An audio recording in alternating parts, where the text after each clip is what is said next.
اور ابھی آپ کو بتائیں کہ وزارت تجارت نے اشیاء کے بدلے اشیاء کی تجارت کا طریقہ کار طے کر دیا ہے، جس کے مطابق ریاستی، ملکیتی اور نجی ادارے اشیاء کے بدلے اشیاء کی تجارت کر سکیں گے۔ نجی اداروں کا FBR کے ساتھ ٹیکس دہندہ کے طور پر رجسٹرڈ ہونا بھی ضروری ہوگا۔ پاکستان سنگل ونڈو سسٹم اور امپورٹ ایکسپورٹ کا لائسنس بھی بنیادی شرط ہوگی۔ اس کے بعد پاکستان روس، افغانستان اور ایران کے ساتھ مال کے بدلے مال کے تحت تجارت کر سکے گا۔ وزارت تجارت کی طرف سے جاری کردہ نوٹیفیکیشن کے مطابق اشیاء کی تجارت کے لیے FBR کے آن لائن پورٹل کے ذریعے درخواست دینا ہوگی۔ اس تمام تر معاملے پر بات کرنے کے لیے ہمیں جوائن کیا ہے trade development authority of Pakistan کے CEO زبیر موتی والا صاحب نے ہمیں جوائن کیا ہے۔ شکریہ آپ کے وقت کے لیے سر۔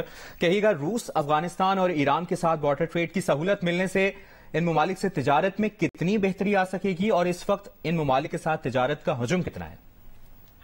دیکھیں، ایران کے ساتھ تو بہت منیمل ہے، کوئی اتنا بڑا 1.7 بلین کا کچھ ایسا ہے، لیکن افغانستان کے ساتھ بھی جو ہے نا کوئی 1 بلین کے اندر چلا گیا ہے، وہ بھی بیسیکلی کول کی وجہ سے ہے۔ میں سمجھتا ہوں کہ یہ جو بارٹر ٹریڈ ہے، یہ اگر بالکل صحیح طریقے سے چل گیا تو very very big benefit to both the countries, Pakistan بھی اور افغانستان بھی۔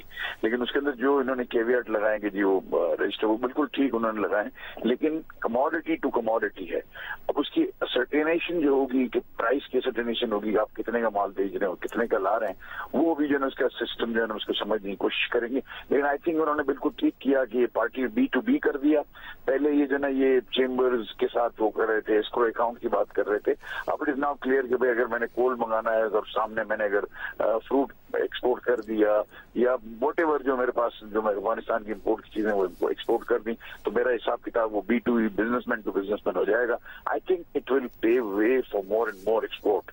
اور اس سے سب سے بڑی بات یہ ہوگی کہ اگر ہم کوئی چیز امپورٹ کر رہے ہیں اس کے بدلے ہمیں ایکسپورٹ کر رہے ہیں، تو جو اس وقت جو فائنینشیل پوزیشن ہے، جو ڈالر کی اسکیرسٹی ہے، جو ہمارے پاس فارن ایکسچینج نہیں ہے، اس میں خاصی مدد یوں ملے گی کہ ورنہ ان کموڈیٹیز کو جو ہم ایکسپورٹ کے امپورٹ کر رہے ہیں ہم کو اس کے لیے ڈالر نکالنے پڑتے۔ تو یہ بہت بڑا میرا خیال ہے کہ بینیفٹ ہو جائے گا پاکستان کو بھی، افغانستان کو بھی اور ایران کو بھی، اور یہ اللہ کرے گا انشاءاللہ ہوگا۔ جس طرح سے آپ ایکسپلین بھی کریں، اگر اس کو مزید ایلیبریٹ کر سکیں کہ ڈالر کی ضرورت اس کا مطلب ہے کم ہوگی؟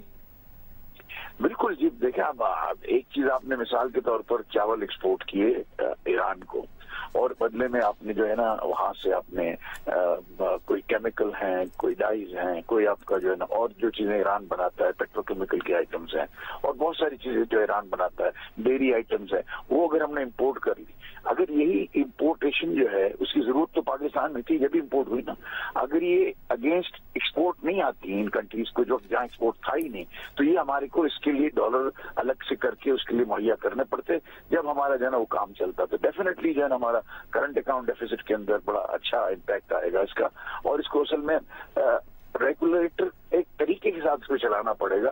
اگر ہم ان کو جو ہے نا وہ بارڈر فورسز کے اوپر یا بارڈر سیکیور اس پہ رکھ دیں گے کہ یہ کیا قیمت ہے کیا نہیں ہے، تو کرپشن کا بڑا چانس ہے، اس کا مجھے ایک بڑا ڈر ہے۔ Otherwise scheme is very good, انشاءاللہ it will benefit both the country. Zubair Motiwala صاحب، کیا ہمارے پاس ایکسپورٹ کا اتنا پوٹینشیل ہے کہ جو چیزیں ہم امپورٹ کر رہے ہیں اسے میچ کیا جا سکے؟ دیکھیں، یہ ایکسپورٹ جو ہے نا یہ پہلے بھی جو افغانستان کی ضرورتیں ہیں اور ایران کی ہیں وہ تھرو بارڈر ٹریڈ ہو جاتی ہیں۔ اب اگر یہ آفیشیل ہوگا تو ہم کو بینیفٹ ہو جائے گا۔ ہم اگر دیکھیں آج جو پیٹرول ہے ایران کا وہ اب تک تو عام ملتا ہے، وہ تو بالکل آ رہا ہے۔ اس کے بعد اب ساری چیزیں اور کئی چیزیں ہیں جو ڈیری پروڈکٹس ہیں، بہت ساری چیزیں ہیں جو ایران سے جو ہے نا پاکستان آتی ہیں، اور اسی طرح سے پاکستان کی چیزیں ایران جاتی ہیں، لیکن وہ ریگولر ٹریڈ کے طور پر نہیں جاتی کیونکہ کوئی میکینزم نہیں تھا۔ اب چونکہ میکینزم آ گیا بارڈر ٹریڈ کا اور اس کو اپروو کر دیا اور SRO نکل آیا، تو آئی تھنک کہ یہ جو ہے نا یہ جو بارڈر ٹریڈ ہے اس میں خاطر خواہ کمی ہوگی۔ یہ پہلے بھی ہو رہا تھا، اس سے ہمیں کوئی ایکسپورٹ سرپلس کی ضرورت نہیں ہے۔ جو پہلے ایکسپورٹ ہو رہی تھی چیزیں اب وہ ریگولر طریقے سے ہوں گی، اگینسٹ امپورٹ ہو جائیں گی، تو اس سے جو ہے نا سہولت بڑھ جائے گی۔ اور اس میں ایسا کچھ نہیں ہے کہ ہمارے پاس ایکسپورٹ سرپلس نہیں ہے، لیکن یہ تو ہم پہلے سے ہی کر رہے ہیں، اسی کا جو ہے نا ہم نے ریگولرائزیشن کا پروسیس کیا ہے۔ Trade development authority of Pakistan کے CEO زبیر موتی والا صاحب، آپ نے وقت دیا، بہت بہت شکریہ آپ کا۔